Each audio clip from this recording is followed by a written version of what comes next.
Action. Udah rolling? Udah. Hai, welcome to Callcast. Bersama saya Atma, pakai T bukan pakai D.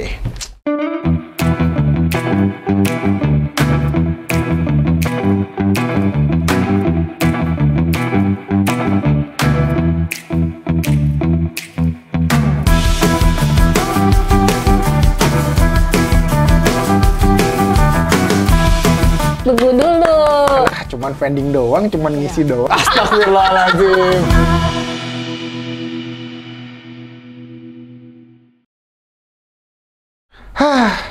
Jadi hari ini kita mau ngobrolin tentang vending. Kita udah ngundang narasumber. Ya, dia udah main vending dari tahun 2013. Jadi kita undang aja langsung ya. Halo Bu Vin. Hai. Apa kabar? Luar biasa. Apa kabar, Atma? Baik. Thank you loh udah datang di Callcast. Thank you juga. Iya. Ini udah aku tunggu-tunggu loh. Oh, siap. Jadi hari ini kita mau ngomongin tentang bisnis vending nih di Indonesia gitu kan. Karena mungkin Bu Vina udah lama tuh di dunia vending dari tahun 2013 ya. Ya. Nah, jadi udah hampir 10 tahun, kita mau tanya-tanya nih sekarang. Boleh ya? Nggak salah. Kenapa? Yang Mr. Vending kan Atma. Apa iya? Iyalah.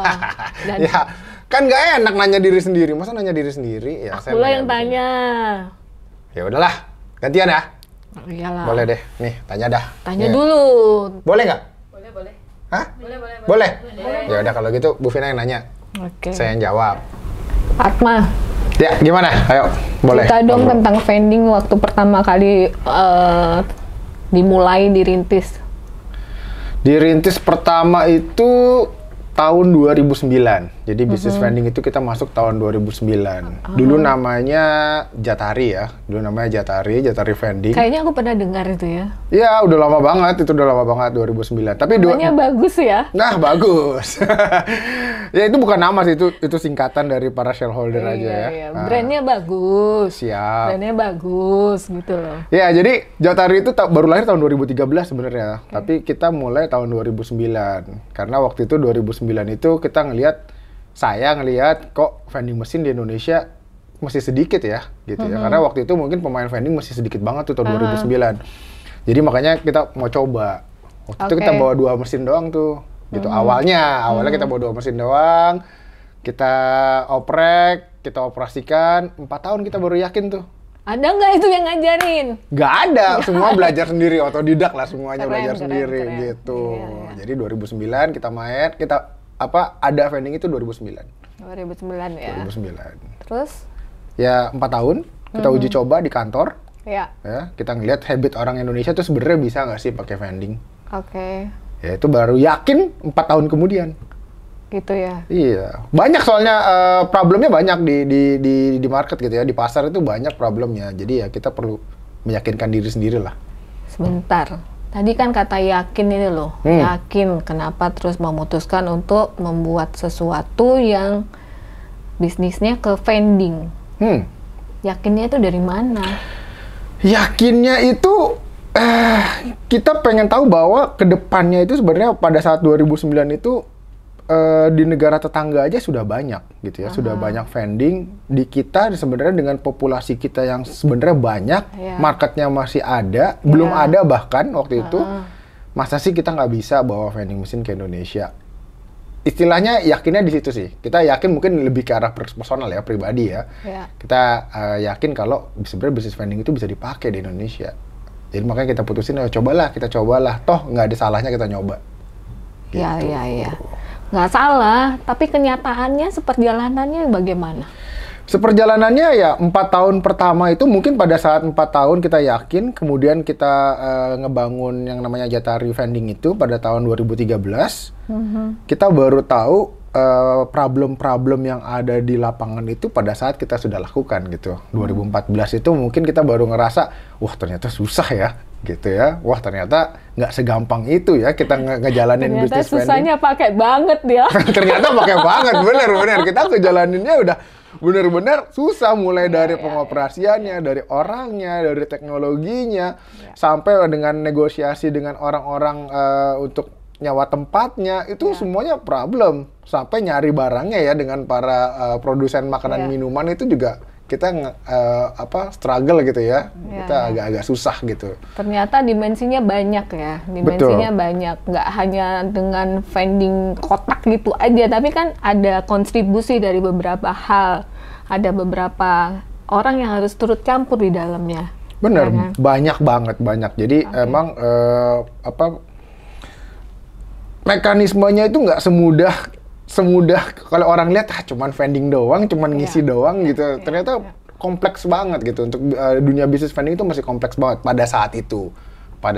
Apalagi memang vending mesin itu kan baru banget dikenal gitu. Jadi mau nyari orang-orang yang udah pernah main di dunia vending juga belum ada. Akhirnya kan semuanya ya itu kita otodidak dari awal. Iya. Terus dengan perjalanan vending mesin yang sampai sekarang kurang lebih 10 tahun ini, apakah vending itu sudah ada perubahan? Apakah itu sudah mendekatkan harapan? Mendekatkan ke harapan mungkin bisa dibilang kita berharap lebih ya. Udah ada harapan itu untuk kita mau ngomong, kita harapan itu... Sorry. Aku ngomong harapan kayaknya serius banget kita ya kan. Kayaknya kita jangan ngomong serius. Harapannya itu gini, paling tidak di masyarakat itu udah mulai terima atau enggak. Paling enggak gitu kan. Tadi awalnya kan mau coba-coba dulu dengan bisnis ini. Apakah diterima atau enggak gitu kan. Nah. Ya rasanya sih diterima ya, rasanya mungkin bisa diterima walaupun dengan banyak hambatan atau problem-problem yang ada di lapangan. Jadi kita mungkin kita cerita ya, kita bahkan pada saat pertama kali kita bawa vending ke Indonesia, bagaimana kita struggle-nya, kita kesulitan untuk meyakinkan orang beli dari vending. Yes. Itu problem paling nomor satu waktu saat itu ya, karena orang masih takut untuk menggunakan duit dimasukin ke mesin, keluar nggak nih barangnya? Ya, jadi itu aja udah mindset mereka udah berubah tuh, udah beda gitu kan? Ya. Ingat nggak itu Mak, waktu kita jauh-jauh dipanggil? Yang mana nih? Ternyata yang vendingnya nggak dingin. Betul, itu lucu kan? Ya. Orang karena nggak tahu kalau vending itu ternyata ada di dalam. Ya, dia pegang tuh waktu itu kan vending kita kan depannya masih yang konvensional tuh ya, jadi cuman dummy doang di depan ya. Jadi kita udah setting, capek-capek, jauh-jauh kita setting, udah oke, kita balik. Pada saat balik, orang yang telepon, Pak, mesinnya nggak dingin. Mesinnya nggak dingin? Tadi kan baru dicoba mesinnya nggak dingin kan? Udah dingin kok. Akhirnya kita balik lagi, kita tes dingin Pak. Oh, saya kira keluarnya dari sini gitu, ternyata ini cuma dummy. Yalah gitu kan. Ternyata mesinnya ada di dalam. Jadi memang informasi atau knowledge tentang vending itu belum nyampe pada saat itu. Bahkan kalau kita bisa ngelihat, mereka itu males banget untuk baca instruksi yang sudah kita tempel di mesin itu untuk cara pakai. Mereka nggak terlalu mau baca. Mereka lebih prefer untuk ngelihat orang lain nyoba. Jadi kan ingat waktu itu kita ada salah satu kejadian ya, kita taruh di sebuah event kalau nggak salah, saya lupa PRJ mungkin atau event yang lain lah. Jadi tunggu. Iya, PRJ kalau nggak salah, PRJ ya. Kita taruh di situ, ya ada satu orang yang ngeliatin, itu sampai dia ngeliatin mungkin 5-6 kali orang nyoba, dia baru berani untuk make gitu kan. Pada akhirnya ya sebenarnya kalau ngejam aja, walaupun itu mau beli yang ke-1, ke-2, kalau lagi sialnya ya nggak ngaruh gitu. Ya itu bagian dari pembelajaran ya, bahwa orang Indonesia mungkin lebih prefer melihat secara langsung dibandingkan harus membaca tulisan-tulisan yang kecil mungkin yang agak terlalu rumit buat mereka pahami gitu. Jadi konsepnya mereka lebih baik untuk melihat gitu ya. Tapi kan pembelajaran itu nggak bisa segitu lamanya kan ya. Kalau nggak kita akan mengikuti mereka, akhirnya kita tetap tinggal di tempat. Nah, untuk mengatasi itu apa? Ya, satu, kita tetap harus ada yang namanya product knowledge ya. Artinya dengan adanya product knowledge, satu dengan adanya kita ada, misalnya kita taruh di Instagram kita gitu ya, bagaimana cara menggunakan vending machine itu sendiri. Kemudian yang kedua adalah kita dengan adanya unit-unit yang ada di lapangan, kita juga memberikan edukasi ke masyarakat untuk bagaimana cara memakai vending machine yang baik. Gitu kan. Nah, pada saat itu memang vending machine masih semuanya cash ya, pakai uang tunai. Belum seperti sekarang yang offline lah ya. Betul. Misalnya. Jadi yang sekarang itu memang sudah berubah ya, teknologi sudah ada, kemudian sudah ada yang namanya pembayaran non tunai gitu kan. Jadi pada saat awal semua pembayaran tunai. Dan problemnya di tunai adalah ya uang kita, uang di negara kita ini nggak semuanya bagus. Nggak semuanya lurus, nggak semuanya licin. Nah, itu yang kita lihat bahwa itu jadi problem yang baru gitu kan.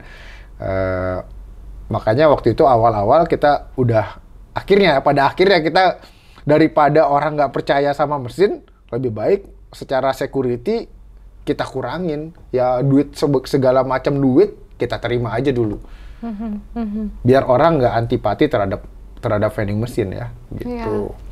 Apakah edukasi terus dengan segala sesuatu informasi lewat Instagram, lewat vending itu sendiri itu sudah mengubah, paling tidak sudah ada pengaruh nggak terhadap edukasi tentang vending mesin itu? Sebenarnya ada pengaruh. Sebenarnya ada perubahan dari habit masyarakat di Indonesia terhadap teknologi ini ya, terhadap bisnis vending mesin ini. Kenapa? Karena seiring dengan waktu, teknologi itu akan berubah terus nih. Terbukti dengan adanya pada saat itu semuanya cash.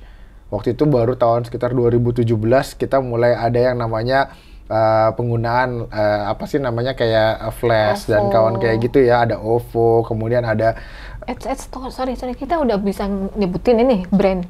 Hah? OVO kan brand juga. Brand ya, tapi kan itu sebenarnya cashless lah bahasanya, ya, kita ngomong kita cashless ya. lah ya. Artinya sebenarnya pembayaran yang non tunai itu sudah mulai banyak dipakai. Pada saat itu yang baru nge-boom kan yang pembayaran tentang pakai tap card itu yang di Transjakarta, kemudian ada di tempat bis terminal bis dan kawan-kawan, kalau nggak salah pakai itu ya. Tapi yang pasti Transjakarta lah, itu pakai alat non tunai. Dan non tunai itu akhirnya pada saat itu kan kita ngelihat perkembangannya pasti akan seperti itu. Dan bisnis kita juga berevolusi untuk menerima pembayaran selain tunai, karena kita bisa nambah semakin banyak metode pembayaran semakin bagus sih. Jadi nggak cuman terfokus pada satu pembayaran aja. Sayangnya kita nggak bisa pakai koin. Oke. Selama edukasi belum berjalan, ya sebenarnya edukasi masih tetap berjalan ya, tetapi kan masih tidak seperti yang tidak terlalu signifikan sebenarnya ya. Tapi kita udah masuk lagi era baru dengan era cashless ini, yang untuk di bisnis vending ini bagaimana mengatasi dengan cashless, dengan keadaan internet yang ada di sini kan? Kita berarti tambah nih, edukasinya tambah. Karena kan orang tahu kita transaksi barang nggak keluar pasti itu tadi ya, vending rusak, ya kan? Kadang-kadang kita sering dibilang penipu ini, ya kan? Ngambil duit ternyata produknya nggak ada, produknya habis, kurang lebih gitu. Berarti kan ini double, edukasi, nggak hanya edukasi aja, ini ada pertambahan lagi yang harus disampaikan.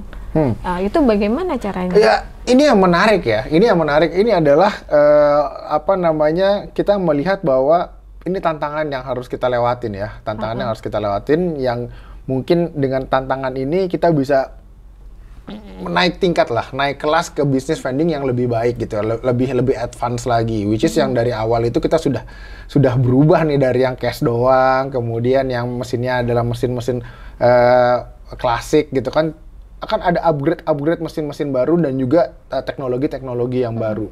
Otomatis pembelajaran itu perlu ditingkatkan lebih terus-menerus kita tingkatkan lah ya. Cuman kan pembelajaran tidak hanya dari vending mesin. Karena penggunaan yang namanya non-cashless itu juga terpakai di luar. Ya, maksudnya masyarakat juga pakai. Kita sekarang makan semua pakai, beli makan kita sekarang pakai non-cashless gitu kan. Jadi sebenarnya edukasinya itu nggak cuman sebenarnya hanya ada di vending. Sebenarnya medianya sama. Hanya saja kita berbeda tempat nih. Yang satu ada orangnya, kemudian ada yang layanin. Ya kalau ini kan vending kan tidak ada yang layanin ya. Artinya mereka ya sendirilah, self service lah. Bahkan beberapa tempat juga kayaknya yang menggunakan non cashless juga ada yang unattended, maksudnya nggak ada orang sama sekali. Artinya Ya. pembelajaran itu akan terus-menerus di-upgrade lah. Gitu, Bu Vin. Ya, yakin nih? Yakin lah, pasti bisa. Kalau kita semuanya apa namanya semangat gitu dan memang fokus untuk mengedukasi masyarakat bagaimana cara menggunakan vending machine yang baik dan benar ya sebenarnya pasti akan diterima lah sama masyarakat. Menurut saya sih begitu ya. Aku minum dulu ya. Kalau udah ngomong Boleh. Masa? serius amat Iya, ya silakan. Kayaknya kalau serius itu ini bukan keluar dari vending tapi loh. Bukan keluar dari vending.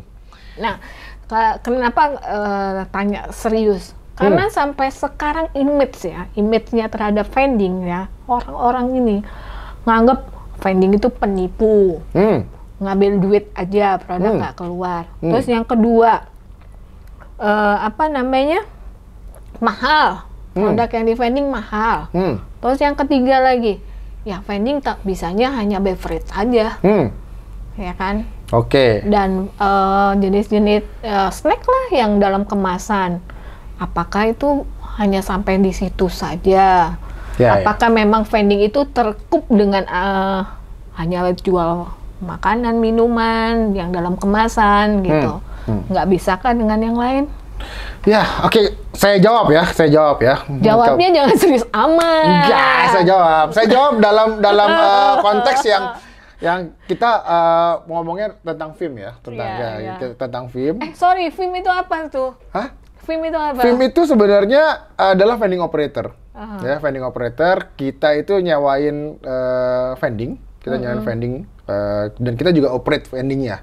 Gitu. Jadi ibaratnya kita bikin kios atau bikin warung, tapi medianya adalah vending machines. Tapi nggak hanya kita operate, tapi tadi ya kita bisa sewa, baik itu sewa untuk mesinnya saja, ataupun untuk event-event tertentu kita juga sewain juga. Nah itu VIM. Ya, mungkin nanti. Ngomong-ngomong, film itu di mana? Film sama Jatari itu apa bedanya? Film sama Jatari, sama. Itu hanya Jatari itu dulu salah satu bagian. Kita vending operator juga, tapi film ini kira-kira gabungan lah dari beberapa vending operator. Kita lebur jadi satu. Nah, kita bikin salah satu company yang baru lah gitu. Jadi ibaratnya lebih solid.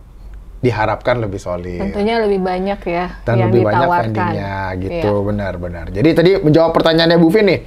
Nomor 1, image-nya vending itu kenapa jadi seperti itu? Karena memang vending itu belum banyak. Ya. Coba kalau saya misalnya pergi ke Jepang atau misalnya pergi ke Europe gitu ya, ketemu vending. Ya kalau nyangkut aja sih sebenarnya, dan itu udah kita mau komplain juga bingung mau komplain kemana gitu, karena memang itu kita namanya mesin ya pasti ada kesalahan, dan kita juga nggak tahu kapan kesalahan itu akan keluar. Jadi di balik itu kan kita juga udah nempelin yang namanya customer care gitu. Jadi kalau misalnya ada problem ya silahkan dihubungin saja ke nomor yang tertera di vending mesin itu untuk melaporkan kalau misalnya itu macet. Cuman memang image itu ada ya, karena memang balik lagi edukasinya belum banyak, Nah, yang kedua tadi apa ya? Lupa ya. Oh, apa tadi yang kedua? Lupa kebanyakan tuh.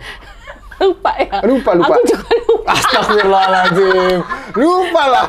Nggak. Bentar, coba di playback. Nggak. Tadi ingat pertanyaan ketiga lah ya. Pertanyaan ketiga itu tentang sebenarnya vending mesin apa aja sebenarnya yang ditawarkan gitu ya. Jadi memang vending mesin itu memang yang kita ngelihat kan banyak juga vending mesin itu. Kayaknya kalau ngeliat ke kiri, ngeliat ke kanan, semuanya kok vending machine tentang makanan dan minuman ya. Minuman atau bahkan snacks. Ada beberapa vending yang ada campuran antara makanan dan minuman. Tapi sebenarnya kita di film itu juga sebenarnya banyak yang kita tawarkan. Dan juga bukan hanya film sebenarnya. Teman-teman vending operator lain yang ada di Indonesia itu juga mulai banyak masukin barang-barang di luar barang itu. Contoh, kita ada kosmetik. Betulnya kita ada kosmetik. Kemudian kita ada sanitizing ya, misalnya yang terkait dengan pandemi kemarin, ada yang banyak hand sanitizer, kemudian tisu basah, ada masker dan kawan-kawannya. Tapi yang agak nyeleneh juga banyak gitu kan. Kita juga ada yang masukinnya emas batangan, bukan emas batangan ya, emas mulia itu kita masukin di situ. Kemudian kita punya beberapa kasus ada yang pistol dan pelurunya kita taruh di shooting range, itu juga kita bisa. Ya. Dan vending machine itu di Indonesia nggak cuman itu sebenarnya, kita bisa upgrade atau kita bisa panjangkan sebenarnya fungsinya, bukan hanya jualan, tapi juga sebagai marketing tools. Ada beberapa vending yang kita buat ada gamesnya, ya kan? Main games, kemudian kalau menang, kalau bisa jawab pertanyaan misalnya, itu dapat merchandise. Jadi memang vending-vending itu nggak hanya konvensional kita jual sebagai makanan dan minuman, tapi barang-barang lain sebenarnya apapun yang kita masukin bisa. Udah pernah dibuat?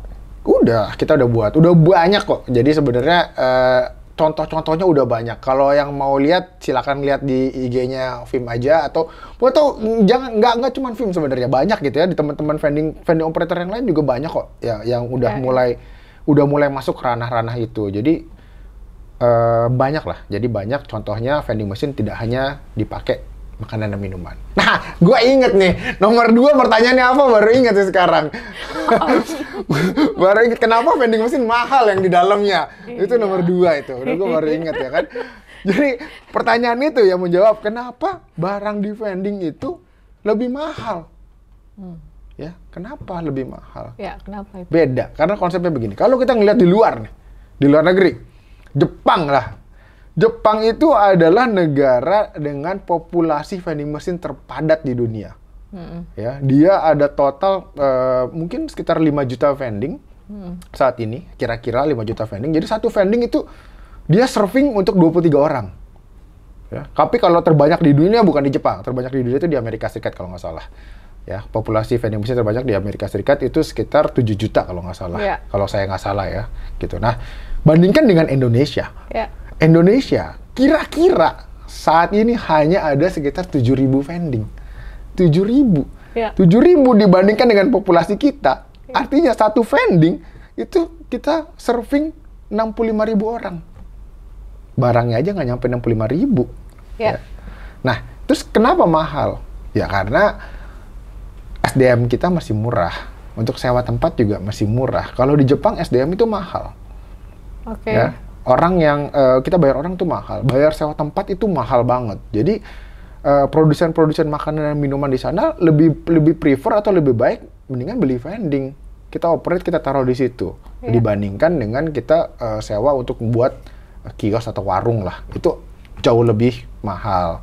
Makanya di Indonesia ya kenapa lebih mahal? Karena orang lebih murah. Jadi convenience store juga masih banyak, warung juga masih banyak. Nah, yang kedua adalah investasi untuk pembelian vending mesin itu masih mahal. Oke.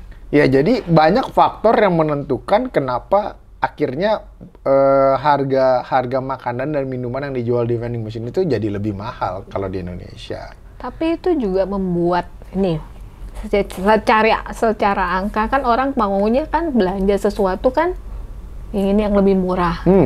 Nah, bagaimana kalau vending machine itu akan grow kalau di dalamnya lebih mahal dibandingkan teman-teman yang ada di warung, teman-teman yang ada di market-market yang ada di sekitarnya. Hampir semua itu kan ada yang warna merah nih. Ya kan? Warna merah apa nih? Yang warna merah. Oh, yang warna merah. Iya. Ya, ada juga yang warna biru di setiap perkantoran ataupun di setiap pemukiman. Nah, apa nggak menjadi sesuatu bahan vending ini pada waktunya?